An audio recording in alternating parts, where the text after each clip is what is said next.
So when I think about how I got to this point, I think of all the important questions that I had to ask myself. And one of the main things that I asked myself, I said, Saika, are you deserving of the things that you say you deserve? I want you to really think about that question, because that's what I want to ask you. Are you deserving of the things that you say you deserve? You can be in a space where you feel like, I deserve a 6-figure salary. I've been at this job for forever and I should be moving up and I deserve a raise, and my future in this company is that I should be one of the top earners. I definitely deserve to be a 6-figure earner. Okay, cool. But do you have a 6-figure work ethic? Are you a 6-figure employee? Are you a 6-figure boss? You feel like you deserve it, but are you deserving of it? Red, red wine, red, red wine. Only get better with time. Only get better with time. Red, red wine, red, red wine. Only get better with time. Only get better with time. Only get better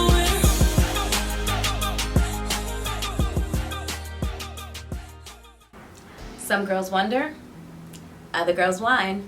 Welcome back to Red Wine Girl Time. Yes, Happy New Year. Is it too late to say happy? I feel like we're still in January, so I can say Happy New Year. 2020 vision. Yes, this is not the New Year's episode that you're expecting though. So I actually didn't write any notes for this topic. I'm really just speaking candidly. Kind of like a big sister or sister moment for us to have. I'm just gonna go ahead and say this, so you know, anyone wants to be disappointed in me, that's fine. I did not write New Year's resolutions this year. Actually don't ever write New Year's resolutions. Not really into it. I feel like there's a lot of pressure to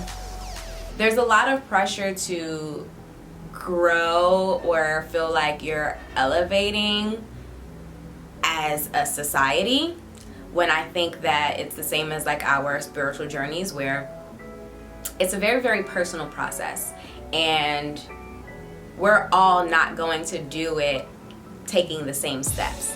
And so like with New Year's resolutions, it's so funny because like I don't even think people really take New Year's resolutions like as serious as they think they do. On December 31st, it's New Year, new me, can't wait to see who I'm gonna cut off this year. These are all the things that I'm leaving in 2019 and bringing into 2020. And then on January 2nd, 2020, and this was the same thing last year, there are all these memes like, oh, well, better luck next year. Like, maybe this is not my year.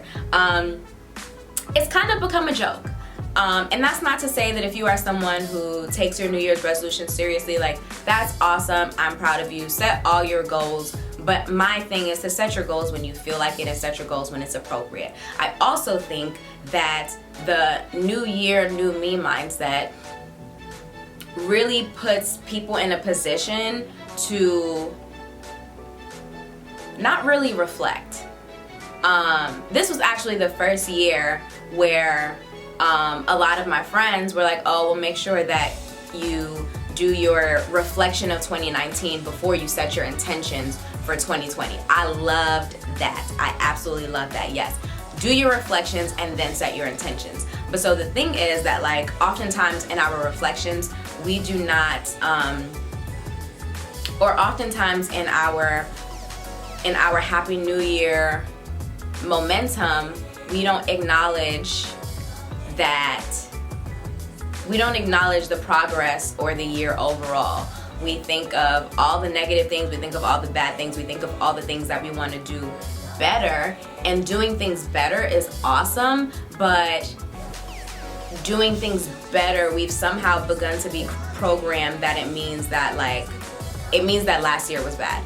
2019 was my best year ever. And I feel like I say this almost every year, like, wow, like 2015 was horrible. 2015 was a horrible year.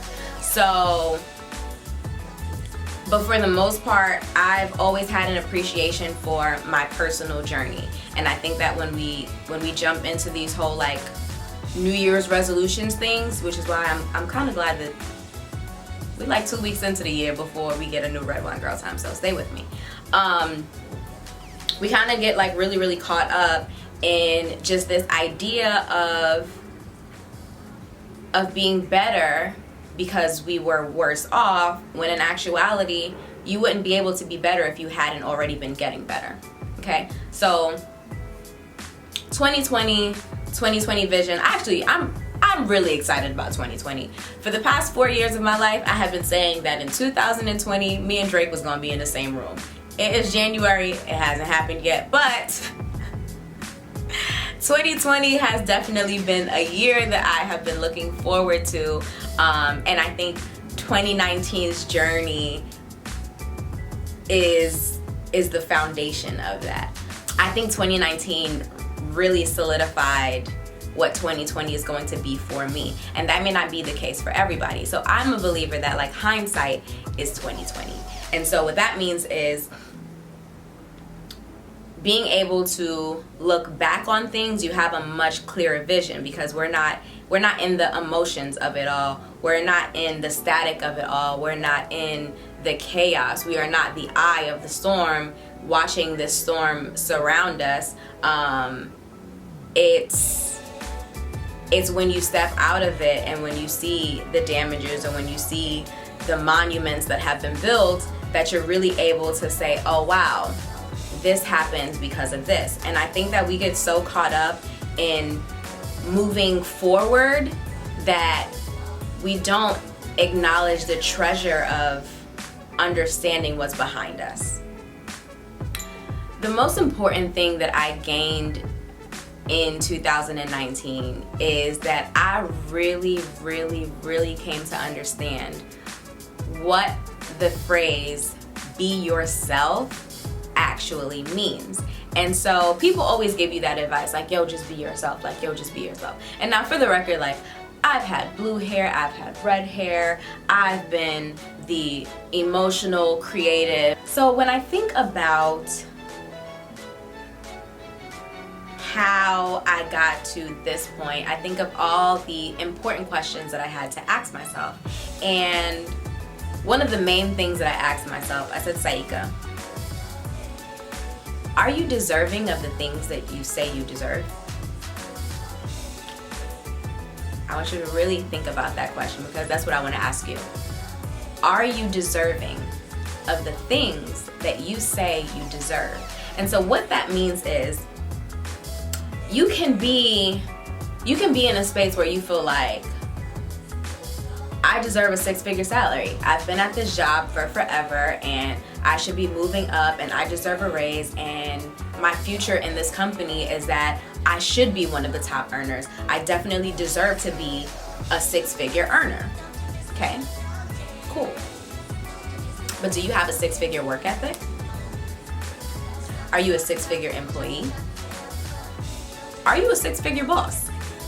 Because the mentality and the drive and the work ethic that goes into being that person, are you that person? Are you deserving of that? You feel like you deserve it, but are you deserving of it? Because those are two different things. I can feel, and that was one of the main things that I had to acknowledge about myself, to get me to this space that I am as a woman and as a person, is that I had to recognize that, like, I had a false sense of entitlement. I did. Everything as a child came to me very, very naturally. And don't get me wrong, like, you know, so basically, like, I'm the kid that was raised in poverty and had no idea that we were poor. I was so showered with love and with affection by my family, and then as I go into school, I'm showered with love and affection by my friends and by my teacher. I was always surrounded by love. I have very, very, very, very little stories to share about people who have done me dirty, about people who have hurt my feelings. It's a blessing. But so like, there was so many things that just came like so naturally to me that I got bored. And so I never finished anything. And as an adult, I understand that thought process like of the younger version of me. I never finished anything, and that was one of the biggest critiques that my mom always had about me. It's like, yeah, like, or my teachers, she has so much potential, she has so much potential. I never finished anything because things just came to me so easily that I got bored. I spent the past 3 years. I spent the past 3 years really breaking myself down to pick up the better pieces. That's always the advice that I give to people when they're like, you know, like, how do I go on this journey to be my better self? I'm like, you just have to acknowledge what you don't like. And not what everybody else doesn't like, not based on what everybody else doesn't tell you, but I'm pretty sure that if you really sit down and think of the person that you are, would you want to be this person's friend? That's always my thing. Like, would you want to be this person's friend? Would you want to date this person? Like, really think about who you are. Is this someone that you would just not think twice about celebrating? And so when it came to like my false sense of entitlement, I think that was like one of the biggest hindrances in my life, because I didn't know how to ask for things. I didn't know how to be receptive to help. I was very ego driven, and that showed itself mostly in like failed relationships. I was very, very ego driven. I refused to let anybody get the best of me. And so it's like, you want all these things, but are you deserving of them? Do you actually deserve them? Are you ready for the responsibility that comes with these things that you say that you want? A family, a healthy and happy relationship, a career in music. Do you put in the work? So I'm kind of rambling. Like I said, I didn't really write notes for this episode. I really just wanted to come here and give you guys my honesty. Oh, and that actually just reminded me of like an Instagram post that I had made, and I'm gonna just read it because I thought it was like really good when I came up with it. But when I think about like what I want to do with this platform and who I want to be, like, so many people will just have this negative opinion, this horrible opinion of who Black women are. And I didn't realize how many Black men felt this way about us. And there's the oh, well, you're part of the 10%, there's the talented 10, there's the majority 10. There's always this 10% that people refer to when they're saying like, oh, like, you're the exception, you're not the rule. And I think that we all have potential to be the exception, and that's what my platform is about. So I get a little attitude sometimes, like when people say like stupid things to me, and I've been working on my attitude. I have, but attitude is a part of being a Black woman, and I'm not mad at it. So it is what it is. Like, sometimes you're gonna get the, and sometimes you're gonna get the, because people say stupid things all the time. But I say that to say, I don't believe that I am the exception. I think that I am the rule that a lot of people just aren't aware of, and thus I come on this platform with my own principles. And I think that there was a time where I really, really felt like, damn, like, do people want to hear this? Like, is someone going to sit through this, how to be a good person and how to be your best self every week or every other week that I try to offer? And like, I only have like 9,000 followers on Instagram. I'm not some big Instagram model. I only have 8,000 YouTube followers. But one thing that I learned for sure this year is that like, those numbers, they matter monetarily, but if what you're doing is a part of your passion, and I think being a better person, being the best version of yourself that you can absolutely be, has become a passion of mine. It's allowed me to explore so many different avenues, and I want that for other people, and I especially want that for Black girls. Like, for young girls. And so like my biggest claim to fame is like, wow, like there are girls from all over the world who have seen my content and gravitate towards it and gravitate towards me and trust me, and that makes me feel really, really good. So this is like emotional intelligence coaching. I'm still trying to like find a name for it, but like this is important to me. And so yeah, the Instagram quote. I said, there are enough experts educating women on how to be better partners. We need more experts on how to be better selves. And for women of color especially, a diagram is needed. How many handsome men are out there preaching about how to pick a good man and why your standards need to be X, Y, and Z? But do those men know what it's like as a woman, as a young woman especially, to feel unworthy of high standards? Do these men have an understanding of the difficulties in setting boundaries because you fill a void and will take any filling? Have those beautiful men, because it's always the most handsomest of men, handsome men, God-fearing, beautiful beards with their gorgeous girlfriends telling you how to get a good man and what a good man looks like and why your standards need to be X, Y, and Z, right? You know what's crazy? Women take advice from men all the time, and men refuse to take advice from women, but whatever, that's another topic. Have those beautiful men ever felt conditioned to stand by broken lovers who would never try and fix them in return? Probably not. Our stories are important, but we're often too embarrassed to share them. And then it was a red wine girl time pitch. I find that while women wait for black men to be whole, like, black men don't wait on black women to get it together.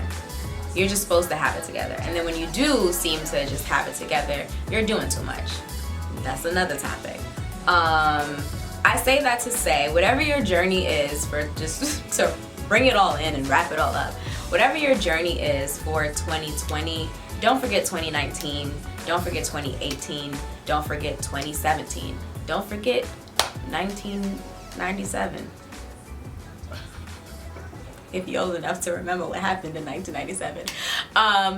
Don't forget all the years that led up to this moment, because if you don't have an understanding to who you were, you won't really be able to figure out who you are. And if you can't figure out who you are, you'll never get to who you want to be.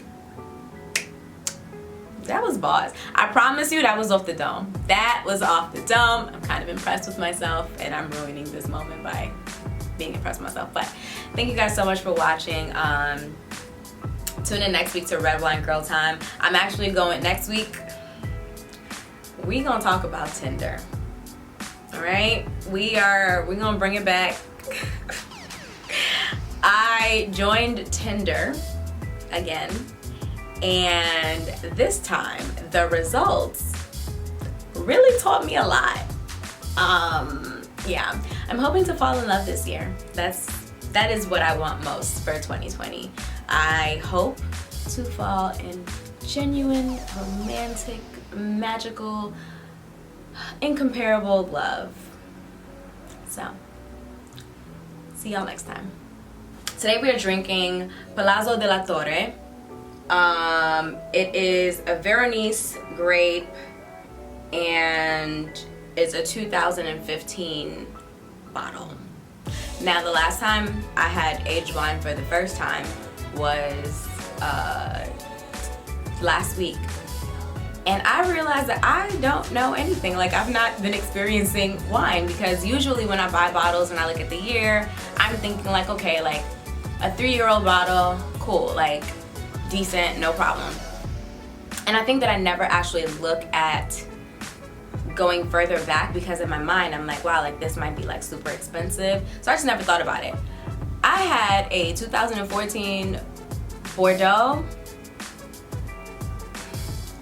half a glass, and I was drunk. It was the best experience ever. So now I'm gonna try to like hold on to the wines that I buy, which just means that I have to buy double the wine, because what I'm gonna drink.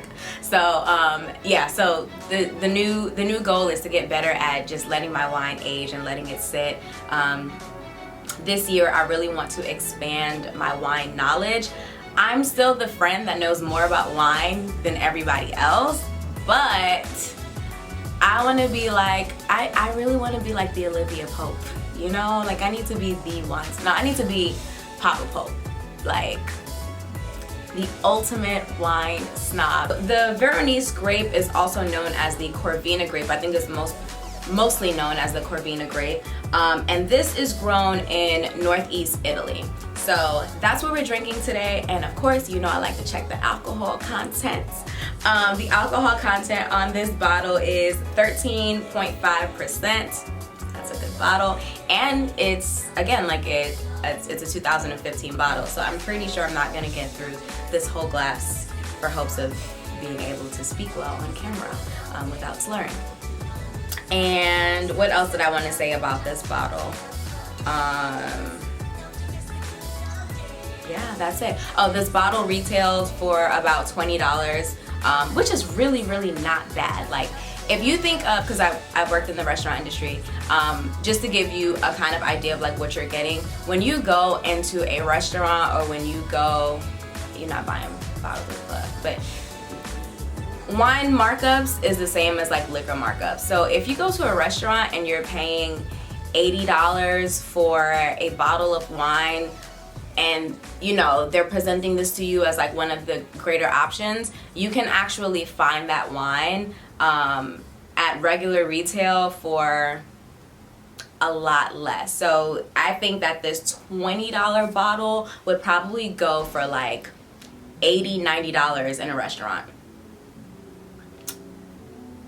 So it's a good investment. And oh, here's the trick. So restaurants that allow you to bring in your own bottle of wine, they charge a cork fee, right? So like, let's say you spend $20 on a bottle of wine that you would typically pay anywhere up to like $100, even like for champagne, especially for champagne. Champagne markups are like crazy. So if you go to a restaurant and you want to bring in your own bottle of wine, they usually charge you a cork fee. And the cork fee is just basically like, you know, like the BYOB fee. And so the cork fee is typically like around $25 to $30. So imagine paying that for like this grand enhanced experience with your own really, really good wine that you love, or your favorite wine, whatever, instead of having to pay almost like $100 to enhance your dining experience. So there's a tip for y'all.